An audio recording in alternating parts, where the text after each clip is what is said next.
Oke, di sini. Oke, jadi apa nih, Bud, yang bisa kita diskusikan malam hari ini? Aku pakai suasana malam. Oke. Mungkin sih ini sih, Pak, saya yang paling banyak suka bingung ya, itu kadang kapan harus masukin CV yang ATS friendly sama yang banyak desain gitu. Kadang kan, eee, nggak tahu gitu yang sebenarnya yang dibutuhkan itu yang kayak gimana gitu, itu sih yang paling sering jadi pertanyaan saya gitu.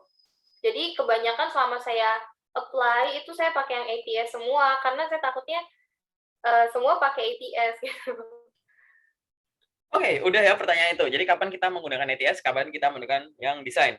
Pada dasarnya gini, ATS atau desain itu kita abaikan dulu. Yang penting yang namanya CV kamu harus paham dua hal. CV itu harus benar cara bikinnya dan benar cara pakainya. Benar cara bikin tuh kamu sudah memastikan informasi-informasi penting sudah masuk dan tertulis dengan benar. Oke? Informasi dasar tuh macam-macam. Ya ada informasi pribadi, ada ringkasan CV, ada pengalaman kerja, which is pengalaman kerja nanti diturunkan jadi pengalaman kerja tetap, kontrak, part-time, freelance, entrepreneur, magang dibayar, magang nggak dibayar. Kemudian nanti ada pengalaman organisasi, organisasi ya bisa organisasi itu sendiri, ada kepanitiaan, keanggotaan, volunteer, social service, gitu-gitu. Nanti ada juga pengalaman training and certification, nanti ada skills dimasukin, mungkin nanti ada prestasi gitu. Silahkan itu yang basic-basic dimasukin, gitu. Sudah memastikan yang basic ada. Nanti kalau dikasih informasi yang lain juga nggak apa-apa, misalkan kamu mau masukin preferensi bidang, kamu mau masukin hobi gitu, kamu mau masukin moto hidup gitu-gitu, terserah. Itu yang penting yang utama udah masuk dulu. Begitu yang utama udah masuk, habis itu cara pakainya. Cara pakainya CV itu gimana? CV ini akan kamu sebar pakai berbagai cara. Kamu ada yang lamar lewat email, ada yang lamar lewat portal karir, ada yang lewat website resminya, ada yang lewat LinkedIn gitu. Jangan disamakan pakai CV lewat email sama dengan pakai CV lewat Jobstreet misalkan. Pakai CV lewat Jobstreet juga nggak sama dengan pakai CV pakai LinkedIn gitu. Gitu. Ada orang yang bikinnya benar, pakainya salah. Salah mungkin kurang tepat ya gitu.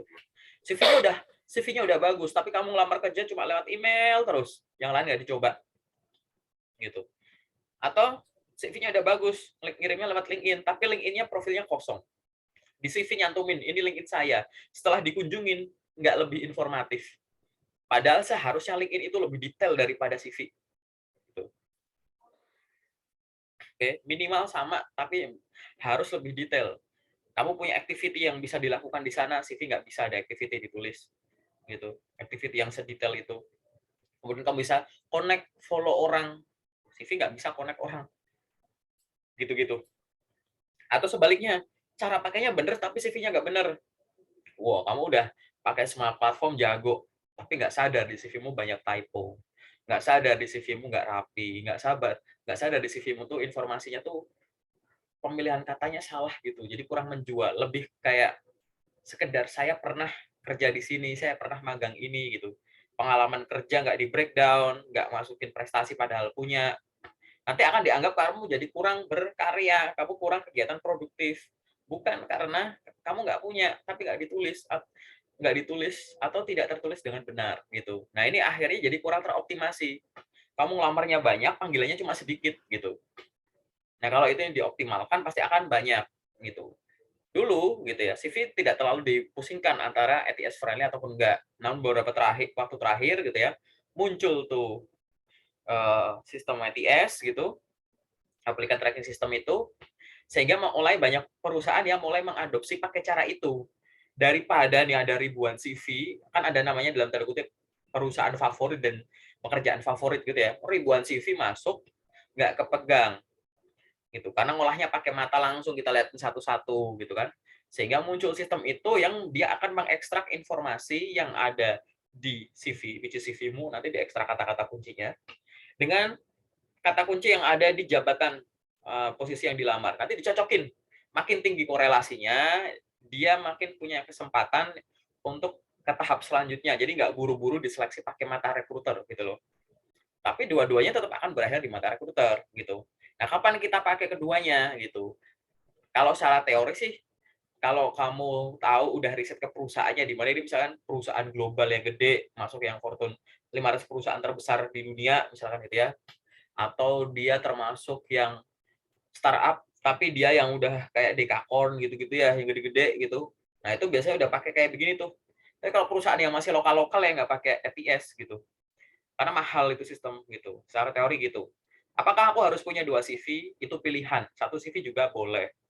Gitu. Apakah harus CV ATS? Tidak ada yang teori yang bilang atau orang yang bilang sampai detik ini bahwa CV wajib ATS gitu. Nggak ada yang bilang juga CV wajib desain gitu.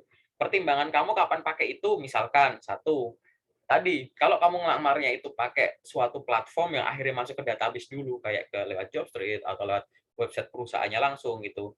Kita sarankan silahkan pakai yang ATS. Tapi kalau misalkan kamu lewat email gitu-gitu, silahkan pakai yang desain.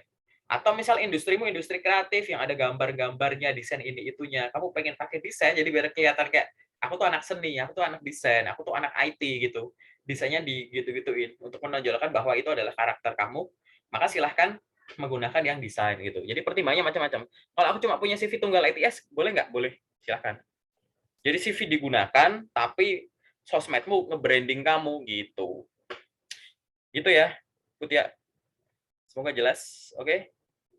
Ada lagi nggak Oke. pertanyaan? Atau kalau nggak jelas, jangan oke-oke aja loh. Gitu. Iya. Oke? Jadi intinya tuh balik lagi ya lihat ke perusahaannya sama industrinya gitu ya, Betul, Pak. betul. Kita harus lihat lagi ke arah sana. Oke, iklan kelar. Lanjut lagi. Gimana, Bud? Ada yang masih didiskusikan tentang barusan atau ada pertanyaan lain? Kayaknya sih udah cukup ya, Pak, kalau dari saya. Nah, cukup. Udah itu doang pertanyaannya. Seriously, LinkedIn mungkin? Oh boleh tentang LinkedIn juga? Boleh. Apapun, CV boleh, LinkedIn boleh, tahapan-tahapan rekrutmen boleh, atau di luar itu semua boleh yang aku tahu aku jawab, yang nggak tahu nanti jadi PR aku tanyain ke teman-teman yang lain gitu. Apa tuh? Apa ya, Pak, saya bingung jadinya. Eee, Mungkin kalau LinkedIn nanti saya lihat dulu aja deh video yang Bapak rekomendasikan tadi ya. Oh, oke, boleh. Mhm, Berarti gitu lebih ke sih. sana ya. Berarti di tahapan-tahapan kayak di penyusunan CV, pengiriman CV, psikotes, interview, no problem ya. Aman? Wah, kayaknya enggak sih, kalau itu udah aman. Udah cukup paham dengan alurnya. Nice.